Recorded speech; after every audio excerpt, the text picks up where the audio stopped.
Estamos con el doctor Omar Olivera, director de bromatología. ¿Cómo te va, Omar? Bienvenido. Bueno, muchas gracias por la invitación. Un gusto estar con ustedes. Un gusto que estés con nosotros. Y bueno, tenemos muchísimos temas para hablar.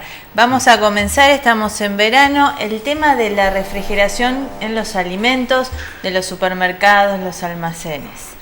El tema de lo que se denomina cadena de frío, ¿no es cierto? Todos sabemos que una de las formas y uno de los grandes inventos para conservar los alimentos fue el frío. Y bueno, lo que hay que hacer es no cortar lo que se denomina la cadena de frío. Bien. Y tanto puede ocurrir que lo haga el transportista, como lo haga el comerciante, como lo haga el consumidor. Sí. Porque puede ser, en las distintas etapas puede cortarse la cadena de frío y poner en riesgo, ¿no es cierto?, a quien lo consume. ¿Cuánto tiempo es ese corte en la cadena de frío?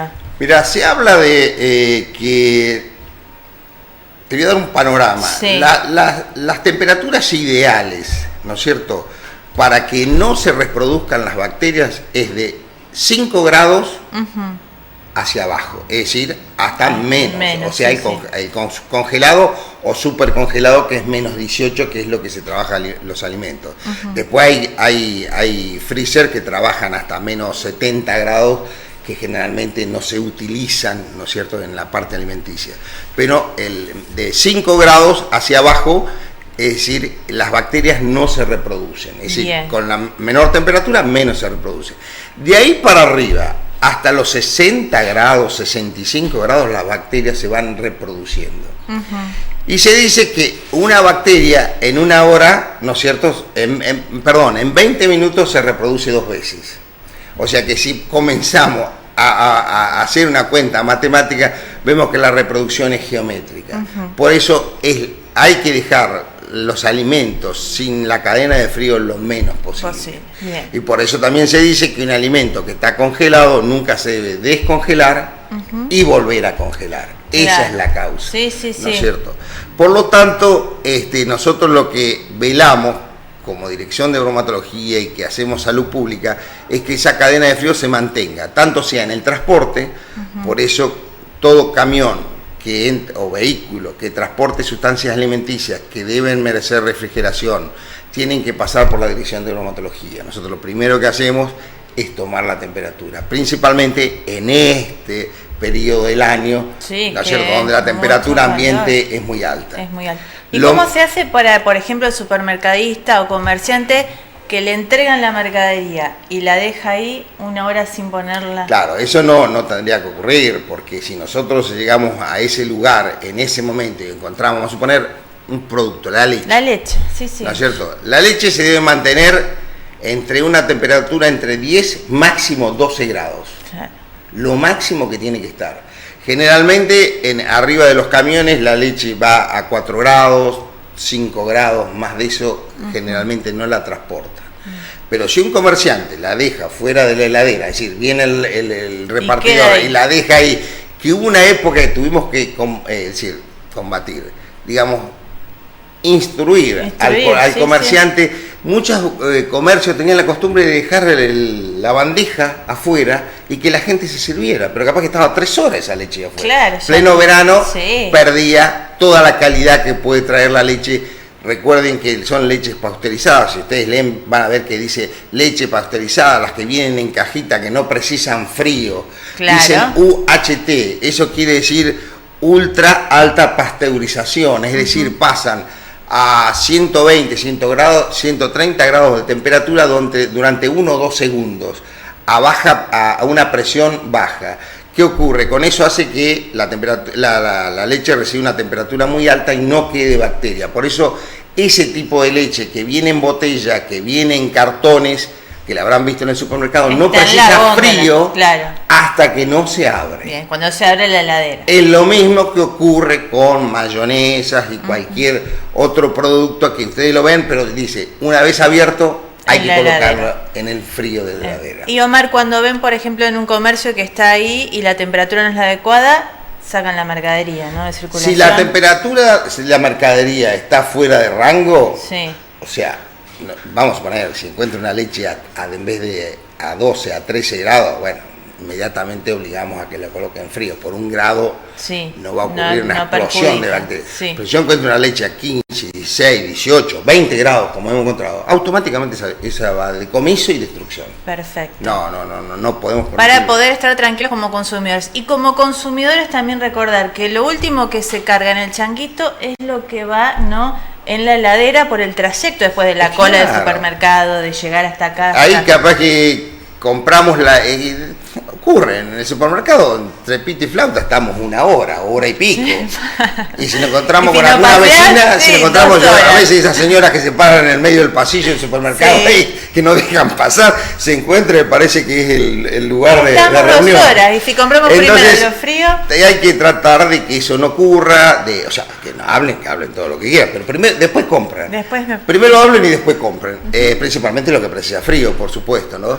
Y lo otro es, una vez que está en el auto, recuerden que el auto a veces queda el sol, adentro del auto hace 50, 60, Sí. 70 grados de temperatura, inmediatamente a casa. Sí. No, tengo que ir a tal lado, voy a tal lado, tengo que ir a tal lado. Y capaz Sí. que estamos paseando la Lo mercadería hacen, yo lo hago, sí. 1 hora. Sí. Bueno, esa mercadería seguro cuando llega a casa, si es carne que tiene que estar 5 o 6 grados, seguramente llega a 20, 25 grados de temperatura. Claro. Entonces, estamos sometiendo al producto a algo que no es la lógica. Esa sería una, ir rápido a casa. Pero tenemos otra, y es en casa. En casa es el manejo de la heladera. Hay un tema que se denomina contaminación cruzada. Y yo voy a hablar de la heladera, después voy a hablar de los utensilios que utilizamos dentro de la cocina. Bien. De la contaminación cruzada de la heladera. Todo el mundo, nosotros hacemos un curso de manipuladores, la primera pregunta, ahora yo no estoy dando el curso, bueno, está dando otro chico en mi lugar, pero mi primera pregunta era a cualquiera de las señoras, señor, Sí. ¿dónde pone la carne usted, arriba o abajo? Todo el mundo lo primero que dice, arriba. ¿Y por qué arriba? Y pues claro, porque la gente, antes traían las heladeras viejas, traían la fuente de la carne pegadita Claro. al congelador. Sí. Pero ¿qué ocurre? Si están en una fuente está bien, pero si la ponemos a la carne arriba, vieron que la carne va alargando jugo, Chorrea todo, claro. principalmente las milanesas o las Sí, pulpas, sí. eso puede chorrear hacia abajo y contaminar otro producto que va directamente, ¿no es cierto?, a la mesa sin Claro. sufrir ningún tipo de cocción. Y puede transmitir enfermedades. Una de las enfermedades que puede transmitir es el famoso y mal habido síndrome urémico hemolítico, Sí. que tanto dolor de cabeza. ¿Qué tanto dolor de cabeza? Y ya que nombraste este tema, también está aparejado o asociado más con el verano. ¿Por qué es esto? ¿No es? Y el problema del verano es eso, que muchas veces se contamina más, hay mayor cantidad de bacterias en la carne, por distintas causas, a veces por esto que estamos hablando del manejo. Por eso el manejo de la heladera es fundamental. La carne, indispensable, si no está en el freezer, hay que tenerla en contenedores, tupper, como quieran llamarlo. ¿Para qué? Para que los jugos no derramen. Si en un caso, y siempre, si es posible, ponerla en la parte inferior, porque la heladera tiene una característica, que la heladera enfría en todo su volumen, ¿no es cierto? Sí. Enfría así.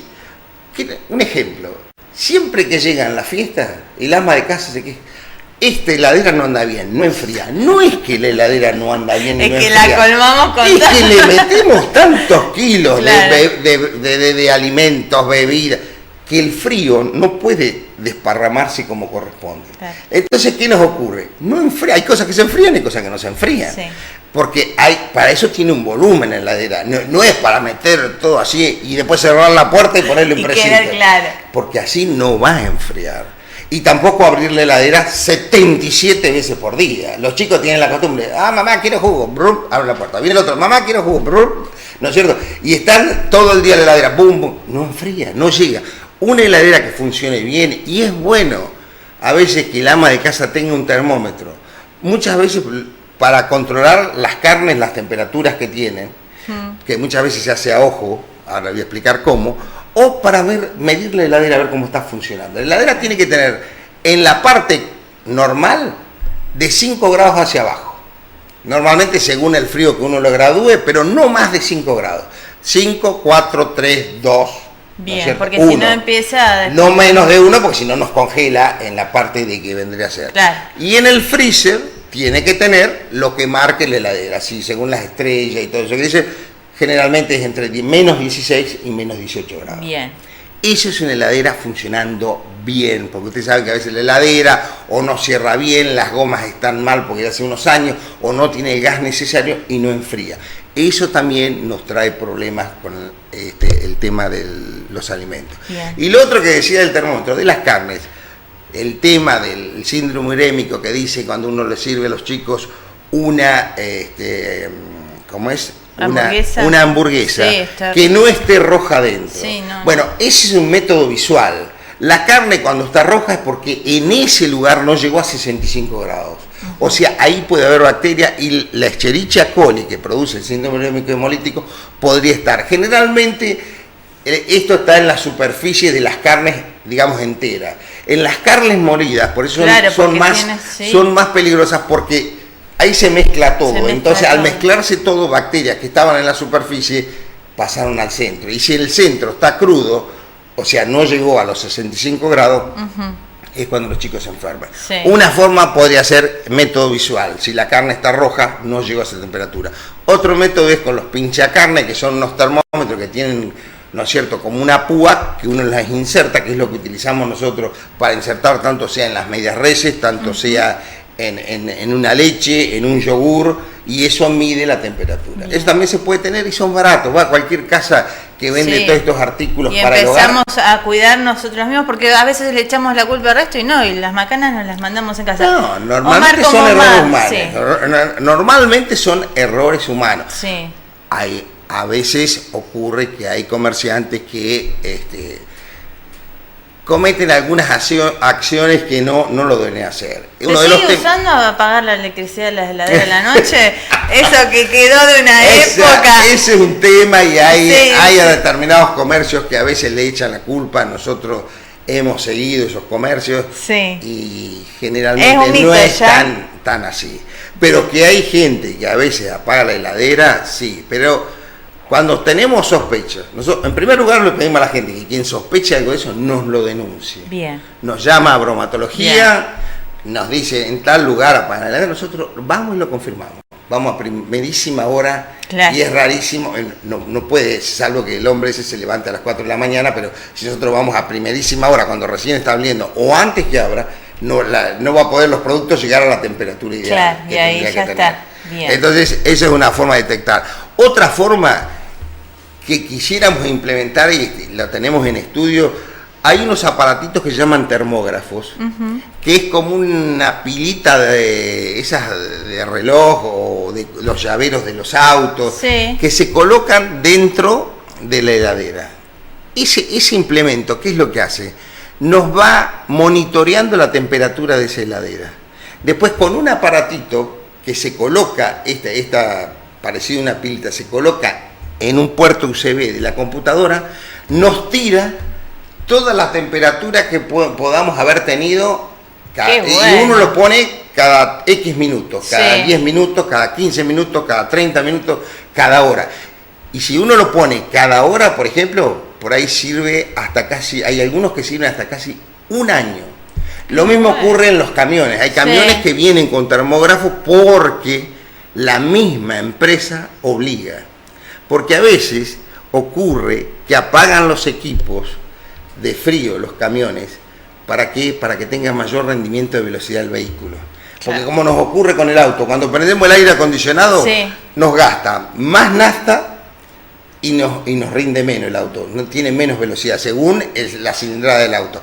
Bueno, en los camiones ocurre lo mismo. Y a veces hemos descubierto, y muchas veces nos damos cuenta, llegan a bromatología y están con los equipos puestos, pero que no, parece que se van a salir del camión. Claro, para eso ya sospechamos que en algún momento lo apagó un poquito. Lástima. Bueno, la idea es a ver si podemos de alguna forma ver que todos los comercios en sus heladeras tengan termógrafos y nosotros con una simple notebook o una netbook que lleve el inspector y el adaptador se pone en el puerto USB y uno lee automáticamente. Qué bueno. Es decir, Todavía no es difícil hacerlo. Tiene su costo porque son productos importados. Bueno, habría que ver, en un momento se discontinuó la entrada al país de esos productos. Pero es un tema muy interesante a tenerlo en cuenta. Porque y a ver el control de todo y para todo. Y ahí es una tranquilidad para el comerciante que hace las cosas bien, una tranquilidad para el consumidor que tiene alguna duda y para nosotros. Nos facilita el control totalmente. Totalmente. Sí. Porque yo si lo puedo dejar 40 días, paso cada 40 días por el comercio, voy, enchufo y sé lo que hizo esa heladera durante 40 días. Bien. Tengo otra pregunta, Omar, como madre chiquitita, y después pasamos tema dengue. Viste que los nenes, me nombraste a los nenes, abren el yogur, 2 cucharadas, lo vuelven a guardar y así. ¿Los yogures pueden quedar abiertos en la heladera? ¿No se van contaminando? Los postrecitos, ¿no? Todo lo mismo. Bueno, en primer lugar, a tomar en cuenta la contaminación cruzada. Claro. Esa es una. En segundo lugar, si te referís a la cadena de frío y al abrir un producto, ese tipo de producto hay que consumirlo dentro de las 24 horas. Claro. No decir, lo guardo para mañana o lo guardo para pasado mañana. No. Y menos cuando más chiquitos son. Es decir, el bebé, que a veces le damos 2 cucharaditas y el bebé ya no quiere más, lo guardo para mañana. No, señora. Tíralo, no, es preferible. Yo siempre pienso gasten un yogur nuevo y no gasten en el médico. Claro. O ponga en riesgo la vida de su hijo. Tírelo, al otro día va y le compro otro. Sí, porque suele pasar mucho con ocurre, que le doy un poquito a la mañana, le doy un poquito. En el día, 24 horas, digamos, bien. Al otro día, ya a la noche hay que tirarlo. Bien. Deséchelo porque no es, digamos, tiene determinado riesgo seguir manteniendo ese producto. Por más que lo tenga en el frío, guardadito. Bien tapado, todo, ¿no? Bien, es una buena consulta porque muchas y otra cosita, que ya que estábamos con el tema de alimentos, y ya la cortamos con esto. Otro de los temas en esta época es mantener la comida. Nosotros los argentinos somos de mucha sobremesa, ¿no? Sí, queda ahí la comida. Nos tomamos unos vinitos, charlamos, decimos, hablamos de fútbol, nos peleamos, River, Boca, de lo otro, política, está un poquito, ¿no? Sí. 3 horas de sobremesa. Claro, 3 horas de sobremesa, pero con la ensalada rusa ahí arriba, que es una bomba de tiempo, con la carne, con el pollo, con lo que vos quieras. No hagamos eso. Una vez que ya que se le haya bajado un poquito la temperatura, porque ese es otro tema, no hay que meter las cosas muy calientes en la heladera. Dice, no, se revientan los caños, dicen algunas señoras. No es que se reviente ningún caño, lo que hace es que nos baja la temperatura, o sea, nos sube la temperatura de la heladera. Si tiene que estar a 4 grados o 5 grados, si ponemos una sopa que esté hirviendo, seguramente nos va a llevar a 15 grados. Entonces, nos deteriora todo el universo de la heladera. Entonces, pero no tiene que estar más de 2 horas. Más de 2 horas fuera de la heladera. Principalmente lo que estoy hablando, que tenga mayonesa y ese tipo de cosas. Atenti con ese tipo de cosas. A mí me pasa con los nenes, comemos todo y queda la mayonesa ahí. Yo empecé, hijo, guardar la mayonesa. Sí, ese es un tema. La mayonesa se termine de almorzar o cenar y a la heladera, al frío. No hay por qué dejarla ahí que quede 2 o 3 horas. Lo mismo, como digo, de la ensalada rusa, digo, del sachet o lo que fuere de mayonesa, ¿no es cierto? No hay que dejarlo fuera. Ese es un tema. Y el otro tema es muy común. Y es muy de argentinos, ¿no es cierto?, comer lo que queda del mediodía, a veces lo comemos a la noche. Lo recalentamos, como decimos, y lo comemos. A veces hay gente que lo come frío. Si es carne que estuvo bien conservada, se puede comer frío. Pero hay algunos productos, principalmente los que tengan carne picada, como el puré de papa o puré de carne, como le dicen, ese tipo de cosas. Algunas ¿Empanadas de carne, eso no se puede comer fría? Sí, la empanada de carne sí, porque si la está mantenida en frío, no hay ningún problema. Pero cuando uno recalienta una comida, hay que recalentarla bien, a más de 65 grados de temperatura, entre 70 y 75 la temperatura ideal. Es decir, que si uno la lleva a la boca, que queme un poquito. Porque esa es la forma de destruir un montón de bacterias que se les denomina termolábiles. O hay bacterias que resisten temperatura, y las que resisten más no son las bacterias, sino las toxinas que producen las bacterias. Bien. Que esas a veces no las podés destruir con la temperatura.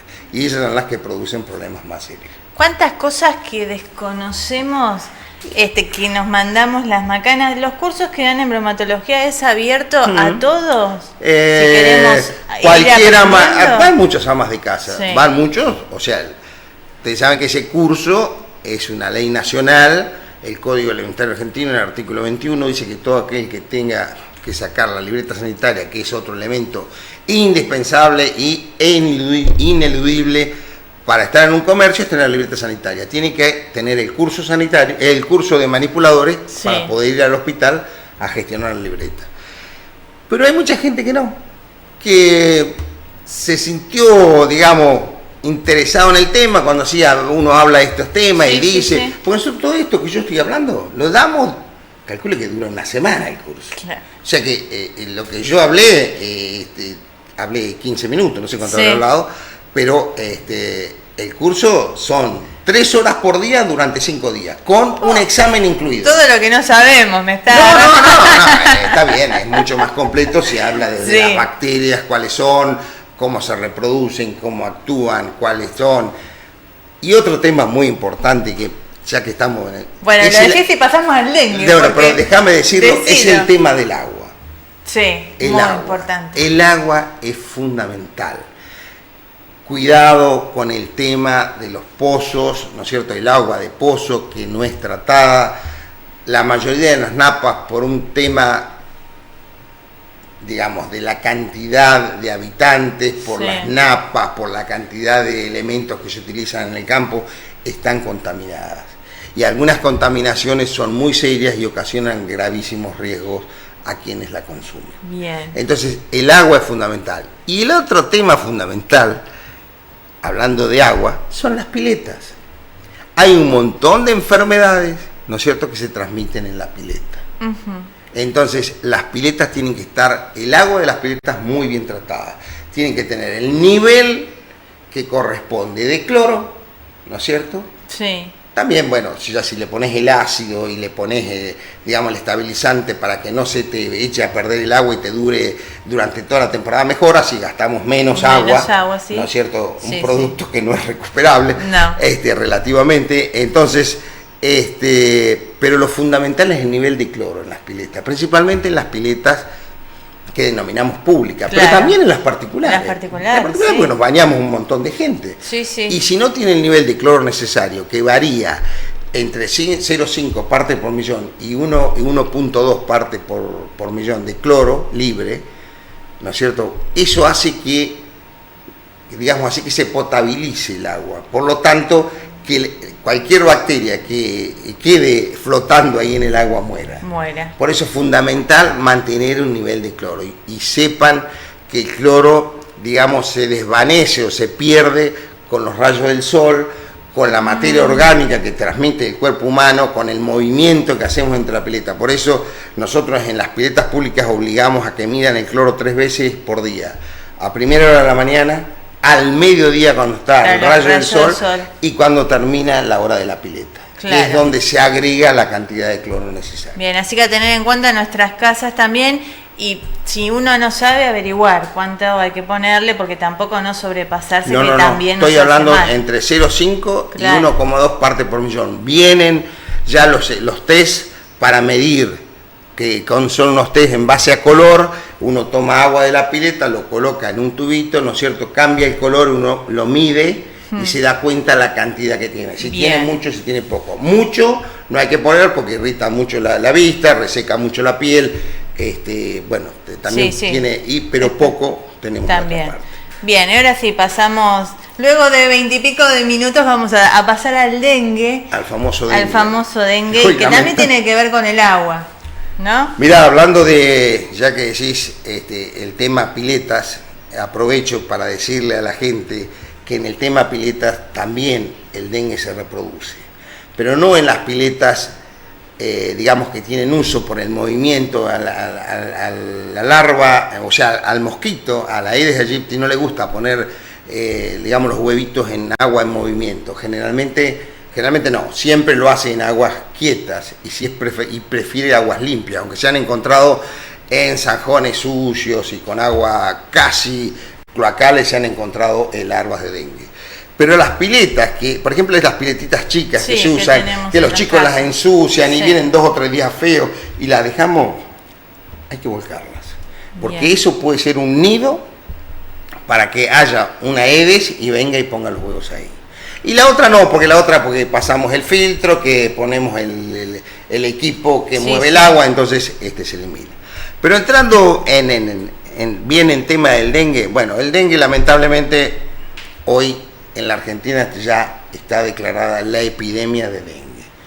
Hoy por hoy estamos hablando de la zona norte principalmente, y algo se ha trasladado a algunas otras provincias, incluida la provincia de Buenos Aires, principalmente Gran Buenos Aires.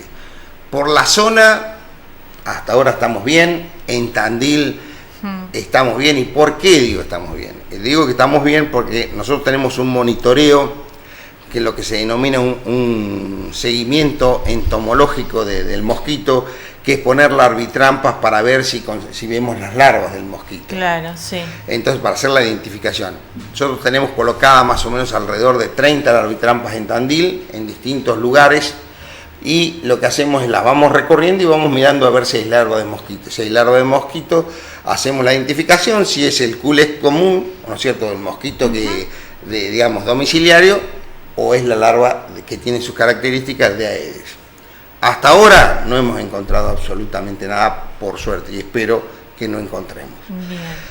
Pero siempre hay que cuidarse de no darle al mosquito hábitat. Y darle hábitat al mosquito es darle lugar en recipientes con agua. Como dice hoy, agua quieta. Desde una pileta inmensa hasta un florerito chiquito. Claro, sí. Y atenti, dije florerito. Sí. Y los floreritos nosotros no los ponemos en el patio, el florerito lo En la ponemos casa. adentro de la Claro, casa. sí, sí. ¿Por qué? Porque el Aedes es un bichito que casi le gusta más estar dentro de la casa que fuera de la casa. Por el calor, ¿no? Por distintos factores. El sol, que no le gusta mucho, está más fresco, busca lugares frescos y húmedos, oscuros, y él está más cómodo. Entonces ahí es donde se esconde, por ahí dentro de un placar, detrás de un mueble, ¿no es cierto?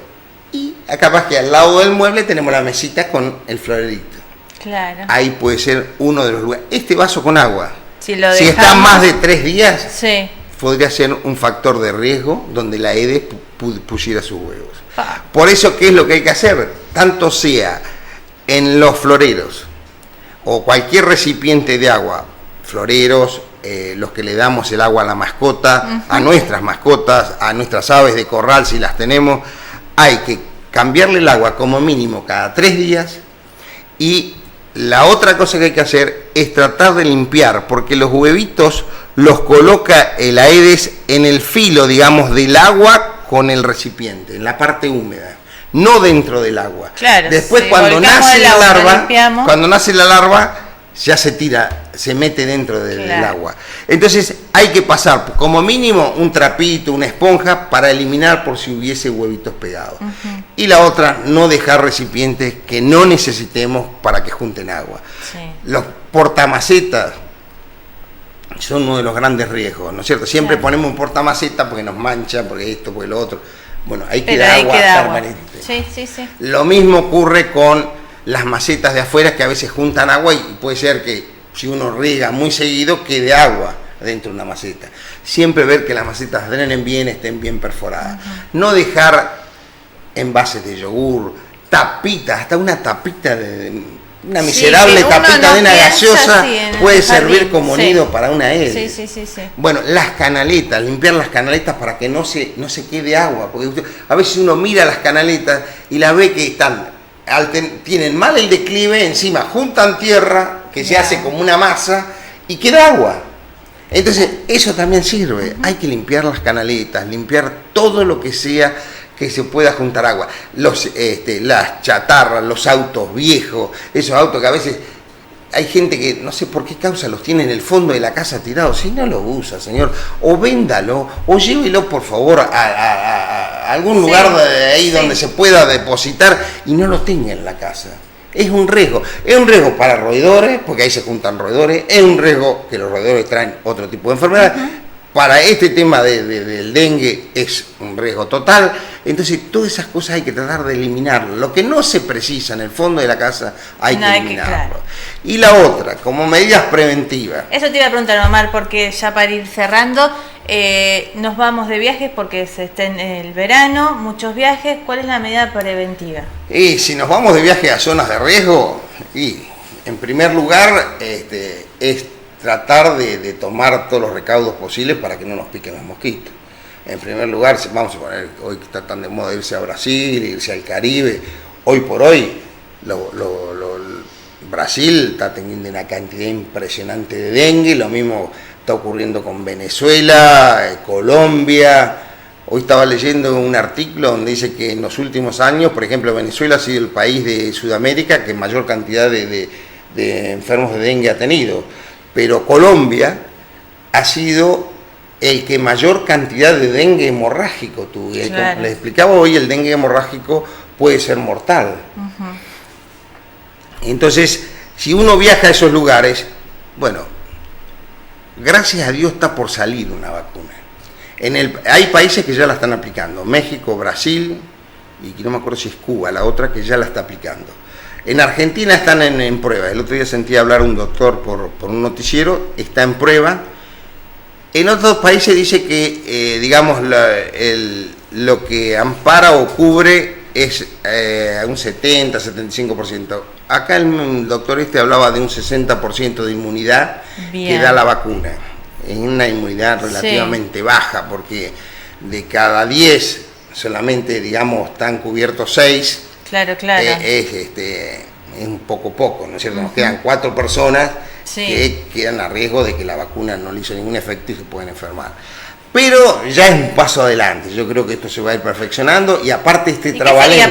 Poner mucho off para que la gente vaya preparando. En primer lugar hay que poner repelente, no meterse en el medio de donde puede haber mucho mosquito. En los lugares, si vamos a un lugar, a un hotel, ¿no es cierto?, que generalmente esos lugares se van a hoteles de muy alta calidad, o sea que tienen, pedir que tengan tul las camas para que no nos piquen de noche, si dormimos con las ventanas abiertas, o si no que tengan aire acondicionado para no dormir con las ventanas abiertas, si tienen ventanas abiertas que tengan tela mosquitera para que no penetren los mosquitos.